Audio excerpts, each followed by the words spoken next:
ಮದುವೆ ಮನೆಗಳಲ್ಲಿ ಸಿಗುವಂಥ ಉಪ್ಪಿಟ್ಟು ರೆಸಿಪಿಯನ್ನು ನಾನಿವತ್ತು ತೋರಿಸ್ಕೊಡ್ತಾ ಇದ್ದೀನಿ. ತುಂಬ ಟೇಸ್ಟಿಯಾಗಿರುತ್ತೆ, ಹಾಗೆ ಸಿಂಪಲ್ಲಾಗಿ ಮಾಡ್ಕೊಳ್ಬೋದು. ಯಾವ ರೀತಿ ಮಾಡೋದು ನೋಡ್ಕೊಂಡು ಬರೋಣ ಬನ್ನಿ. ಈಸಿಯಾಗಿ ಮಾಡುವಂಥ ರೆಸಿಪಿ, ತುಂಬ ಇಷ್ಟಪಟ್ಟು ತಿಂತಾರೆ. ಸಿಂಪಲ್ಲಾಗಿ ಮಾಡ್ಕೊಳ್ಬೋದು. Hi everyone, welcome to home recipes. ಮೊದಲನೇದಾಗಿ ಒಂದು ಬಾಣಲೆನ ಬಿಸಿ ಇಟ್ಕೊಂಡು ಅದಕ್ಕೆ 1-2 ಸ್ಪೂನು ಆಯಿಲ್ನ ಬಿಸಿ ಮಾಡ್ಕೊತಾ ಇದ್ದೀನಿ. ಎಣ್ಣೆ ಬಿಸಿ ಆದ ನಂತರ ನಾನಿಲ್ಲಿ 1 kg ಬಾಂಬೆ ರವೆನ ತಗೋತಾ ಇದ್ದೀನಿ, ಅಥವಾ ಮೀಡಿಯಮ್ ರವೆ ಅಂತ ಕೂಡ ಕರೀತಾರೆ. ಸೊ ಈ ಒಂದು ರವೆನ ಹಾಕ್ಕೊಂಡು ಆದಷ್ಟು ಲೋ ಫ್ಲೇಮ್ನಲ್ಲಿ ನಾನು ಫ್ರೈ ಮಾಡ್ಕೊತಾ ಇದ್ದೀನಿ. ಸೊ 1-2 ನಿಮಿಷದವರೆಗೂ ನೀಟಾಗಿ ಫ್ರೈ ಮಾಡ್ಕೊಳ್ಬೇಕಾಗತ್ತೆ. ಪರಿಮಳ ಬರೋವರೆಗೂ ರವೆನ ಫ್ರೈ ಮಾಡ್ಕೋಬೇಕು. ನೀಟಾಗಿ ಫ್ರೈ ಆದ ನಂತರ ನೋಡ್ತಾ ಇರ್ಬೋದು, ನಾನು ಒಂದು ಕಡೆಯಲ್ಲಿ ತೆಗೆದಿಟ್ಕೊತಾ ಇದ್ದೀನಿ.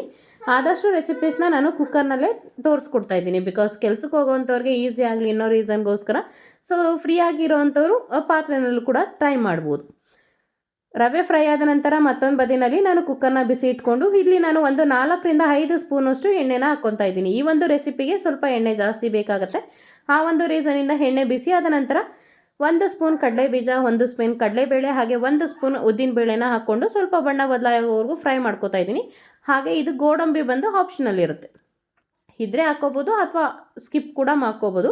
ನಾನಿಲ್ಲಿ ಒಂದು 4-5 ಪೀಸ್ ಗೋಡಂಬಿನ ಹಾಕೋತಾ ಇದ್ದೀನಿ. ಜೊತೆಗೆ 1 ಸ್ಪೂನ್ ಸಾಸಿವೆ, ಹಾಗೆ 1 ಸ್ಪೂನ್ ಜೀರಿಗೆನ ಹಾಕ್ಕೊಂಡು ಒಂದು 7-8 ಎಲೆ ಹಸಿ ಕರಿಬೇವನ್ನ ಹಾಕೋತಾ ಇದ್ದೀನಿ.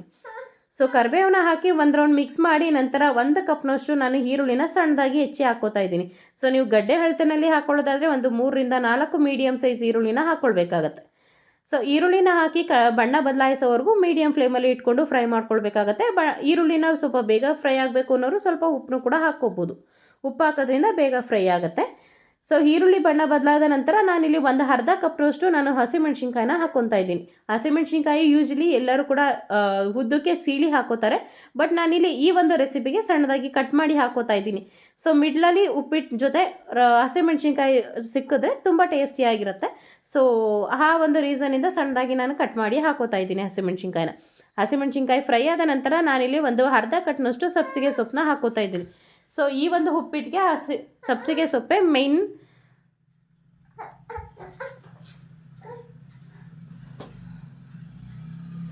ಸಬ್ಸಿಗೆ ಸೊಪ್ಪು ಹಾಕಿ 1 ನಿಮಿಷ ನೀಟಾಗಿ ಫ್ರೈ ಮಾಡ್ಕೊಳ್ಬೇಕಾಗತ್ತೆ. ಫ್ರೈ ಆದ ನಂತರ ನಾನು ಇಲ್ಲಿ ಮೀಡಿಯಮ್ ಸೈಜು ಒಂದು 2-3 ಟೊಮೊಟೊನ ಸಣ್ಣದಾಗಿ ಕಟ್ ಮಾಡಿ ಹಾಕೋತಾ ಇದ್ದೀನಿ.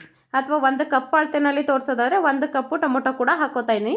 ಸೊ ಇವೆಲ್ಲವನ್ನು ಕೂಡ ಮೀಡಿಯಮ್ ಫ್ಲೇಮ್ನಲ್ಲಿ ಎಣ್ಣೆಯಲ್ಲಿ ಫ್ರೈ ಮಾಡ್ಕೋಬೇಕಾಗತ್ತೆ. ಎಣ್ಣೆಯಲ್ಲಿ ಫ್ರೈ ಆದ ನಂತರ ನಾನು ಆಲ್ರೆಡಿ ಹುರಿದಿಟ್ಕೊಂಡಿರೋಂಥ ರವೆನ ಮಿಕ್ಸ್ ಮಾಡಿಕೊಳ್ಬೇಕಾಗತ್ತೆ ಎಣ್ಣೆ ಜೊತೆಲಿ.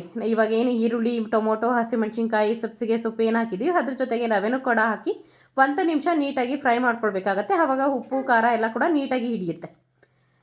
ಸೊ ಇವೆಲ್ಲನ ಮಿಕ್ಸ್ ಮಾಡಿದ ನಂತರ ನಾನು ಆಲ್ರೆಡಿ ನೀರನ್ನ ಕುದಿಸಿ ಇಟ್ಕೊಂಡಿದ್ದೆ, ಆ ಒಂದು ನೀರನ್ನ ಹಾಕ್ತಾ ಇದ್ದೀನಿ. ನಾನಿಲ್ಲಿ ಅಳತೆನಲ್ಲಿ ತೋರಿಸೋದಾದರೆ, ಸೊ ನಾನು ಇವಾಗ ಈರುಳ್ಳಿ ಟೊಮೊಟೊ ಏನು ಮೆಜರ್ಮೆಂಟ್ ಕಪ್ ತೋರಿಸ್ದೆ ಅದೇ ಕಪ್ನಲ್ಲಿ 4 ಕಪ್ಪು ರವೆನ ಹಾಕಿದ್ದೀನಿ. ಸೊ 4 ಕಪ್ಪು ರವೆಗೆ ನಾನು 12 ಕಪ್ಪು ನೀರನ್ನ ಹಾಕಿದ್ದೀನಿ. 1 ಕಪ್ ಅಳತೆಗೆ 3 ಕಪ್ಪು ಅಳತೆ ನೀರು ಹಾಕಿದ್ರೆ ಕರೆಕ್ಟಾಗಿ ಉಪ್ಪಿಟ್ಟು ಅನ್ನೋದು ಬರುತ್ತೆ. ಸೊ ನೀರನ್ನ ಹಾಕಿ ರುಚಿಗೆ ಎಷ್ಟು ಬೇಕೋ ಅಷ್ಟು ಉಪ್ಪನ್ನ ಹಾಕಿ ನೀಟಾಗಿ 1 ರೌಂಡ್ ಮಿಕ್ಸ್ ಮಾಡಿ ಕೊನೆಯಲ್ಲಿ 1-2 ಸ್ಪೂನು ಫ್ರೆಶ್ ಕಾಯಿ ತುರಿನ ಹಾಕ್ಕೋತಾ ಇದ್ದೀನಿ. ಸೊ ಈ ಒಂದು ಉಪ್ಪಿಟ್ಟಿಗೆ ಕಾಯಿ ತುರಿ ಹಾಕೋದ್ರಿಂದ ಟೇಸ್ಟ್ ತುಂಬ ಚೆನ್ನಾಗಿರುತ್ತೆ. ಕಾಯಿನ ಹಾಕಿ ಸ್ವಲ್ಪ ಫೈನಲ್ ಟಚ್ ಕೊತ್ತಂಬರಿ ಸೊಪ್ಪನ್ನ ಹಾಕಿ 1 ರೌಂಡ್ ಮಿಕ್ಸ್ ಮಾಡಿ 1 ನಿಮಿಷ ಲೋ ಮೀಡಿಯಮ್ ಫ್ಲೇಮಲ್ಲಿ ಇಟ್ಟು ಲಿಡ್ನ ಕ್ಲೋಸ್ ಮಾಡಿ ಬಿಟ್ಟರೆ ರುಚಿಯಾಗಿರೋಂಥ ಮದುವೆ ಮನೆಗಳಲ್ಲಿ ಸಿಗುವಂಥ ಉಪ್ಪಿಟ್ಟು ರೆಡಿ ಆಗುತ್ತೆ. ಸೊ ನಿಮ್ಮನೇಲಿ ಟ್ರೈ ಮಾಡಿ ಹೇಗೆ ಬಂತು ನನಗೆ ಕಮೆಂಟ್ ಸೆಕ್ಷನಲ್ಲಿ ತಿಳಿಸಿ. ಹಾಗೆ ಅದಕ್ಕೆ ಮುಂಚೆ ನನ್ನ ಚಾನಲ್ ಯಾರಾದರೂ ಹೊಸದಾಗಿ ನೋಡ್ತಿದ್ದೀರಾ ಅಂದರೆ ಸಬ್ಸ್ಕ್ರೈಬ್ ಮಾಡಿಕೊಂಡು ನೋಡಿ, ಬೆಲ್ ಬಟನ್ನ ಕ್ಲಿಕ್ ಮಾಡೋದನ್ನು ಮರಿಬೇಡಿ. ಸೊ ದಟ್ ಹೊಸ ರೆಸಿಪಿ ಏನು ಅಪ್ಲೋಡ್ ಮಾಡ್ತೀನಿ ನೀವೇ ಮೊದಲನಾಗೆ ನೋಡ್ಬೋದು. ಎಲ್ಲ ವೀಡಿಯೋಸ್ ಕೂಡ ನೋಟಿಫಿಕೇಷನ್ ಬರುತ್ತೆ. ಸೊ ನಿಮ್ಮನೇಲಿ ಒಮ್ಮೆ ಟ್ರೈ ಮಾಡಿ ನನಗೆ ಕಮೆಂಟ್ ಸೆಕ್ಷನಲ್ಲಿ ಹೇಗೆ ಬಂತು ಅಂತ ತಿಳಿಸ್ಕೊಡಿ. ಇಷ್ಟೊತ್ತು ವಿಡಿಯೋನ ನೋಡಿದ್ದಕ್ಕಾಗಿ ಧನ್ಯವಾದಗಳು. ಮತ್ತೊಂದು ರೆಸಿಪಿಯೊಂದಿಗೆ ಮತ್ತೆ ಸಿಗ್ತೇನೆ. Thank you.